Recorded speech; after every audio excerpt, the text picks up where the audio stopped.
Good morning, everybody. Joe Martin Millett here. I hope you're going well. The other day in my Instagram feed, I found this video of this one person experiencing corruption at Lagos airport. Like, I'm just watching the video, like, right now, and I think it's actually, to me, it looks like it's a Nigerian diaspora person who's basically just came back into the country. And then there's an immigration officer just asking him, being persistent of money. So, play the video now.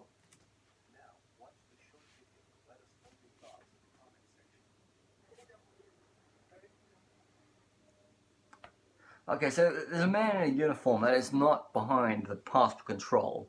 He's basically in uniform near immigration. I'm pretty sure, immigration facilities have been done, he's been stamped into the country, whatnot. But then the guy in uniform is basically saying, "What do you have for me? Anything?" So the tourist or returning Nigerian citizen is like, "I have no cash."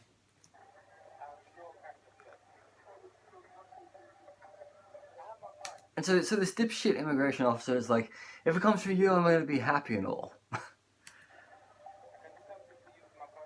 I can give you something for my card, it's just a passenger. What can I do with my card?" We can do it. He really wanted some money and wasn't giving up. And the immigration officer is like, "Some money and I'll appreciate it." Okay.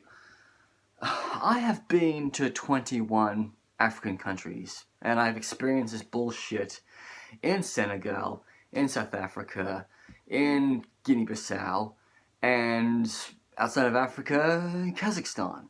So this is just so effed up about people, either if they are Africans who work outside of Africa or tourists who come to Africa. We come in and we get hassled by these dumbasses in uniform who think that we are loaded, we live a golden life. And it doesn't, and it's not only they are attracted to us people of European descent, but it's also they do this to local people as well, people who do live within Africa, people who, let's just say, well, Nigerians do live in the United Kingdom and do great jobs, but when they come back to Lagos, they have to deal with this bullshit every now and then. So, earlier this year, there was a woman called, on a YouTube channel, Dutch lady, Itchy Boots. She secretly filmed 2 Nigerian police officers demanding money and all at this checkpoint and all. So she secretly filmed them on GoPro, and then it was an outrage. These 2 police officers were taken to a police station and stripped of their uniform. I've read that this immigration officer right here has been suspended and all because he's being a dumbass, he's being a retard, he's being a F-wit. He just doesn't understand that, okay, yeah, I'm an immigration officer from Nigeria, this should pay my bills and all, no matter what my environment is, but I like to pester foreign Nigerians or foreigners for money. And it's just totally unacceptable. So we have to stand up against these types of idiots. Now, the one thing that really bothers me is that, okay, the country of Nigeria, it is a beautiful country. I'm just saying that from what I've spoken to people who've been there. But sadly, it is full of corruption and full of things that don't tend to work well, and if you are a Westerner working there, man, you are a target for these people. No matter where you go in Africa, no matter if you are, let's just say, white South African, or white Australian, or white British, white not, people just think you're a walking ATM. And it's just so damn disgusting. But the horrible thing is, it's the visa fees to go to Nigeria. Yes, I understand Nigerians have to pay a lot of money, and they have to go through a lot of process to get the visas to go to the United Kingdom, go to Schengen, go to whatnot. And I do remember this famous Nigerian YouTuber basically thought, you know what, forget the requirements. I'm gonna buy a St. Kittian passport for 150 grand and avoid those things. We Europeans, we understand that, but it's, yes, it is across, it is what you call, it's like tit for tat. But it just seems that it's a bit unfair that you want to charge like $350 on arrival, and there's just so much lot of jargon, there's visa requirements about like what I need. Now, I needed a lot of papers for my Ghana visa, and I was only in Ghana for a couple of days. I had a great time. I paid 80 quid. That is a decent price to pay for a visa to visit any country.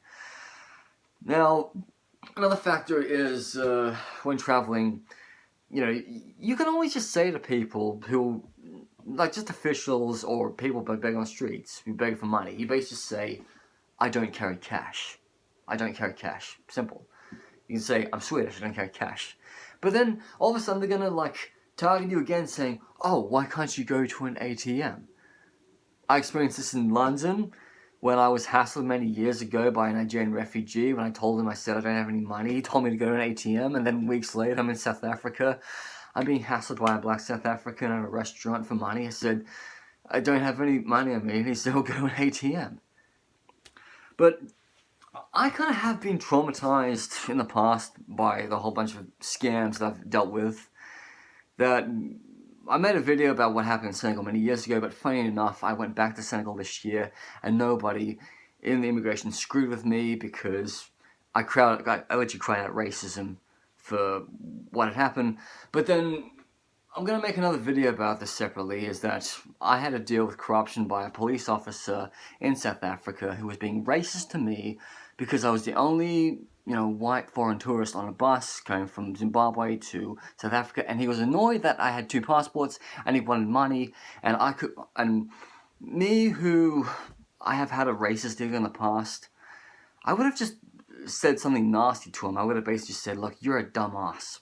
Like, without using any racial derogatory terms, I would basically say, you are a dumbass South African, and you don't know shit that people can have two passports, and it is not against the law to carry two passports across the border, because people are entitled to have two passports. Even if I was a South African citizen, I would have a South African passport, I would use it because by law it is illegal to enter South Africa as a South African citizen not using a South African passport. I got a friend of mine who basically experienced this issue because her South African passport expired, she used a British or Irish passport. She's no longer a South African citizen, so she can only stay in South Africa for 90 days. But anyway, let's start stamping out corruption in Africa. The people who are doing this, they need to get fired, they need to go back from the dole, they need to learn their lesson, and they need to, stop being discriminative, not just to European tourists, but just to people of all backgrounds, African or non-African. Anyway, this is Martin Bellhead. I'm over and out.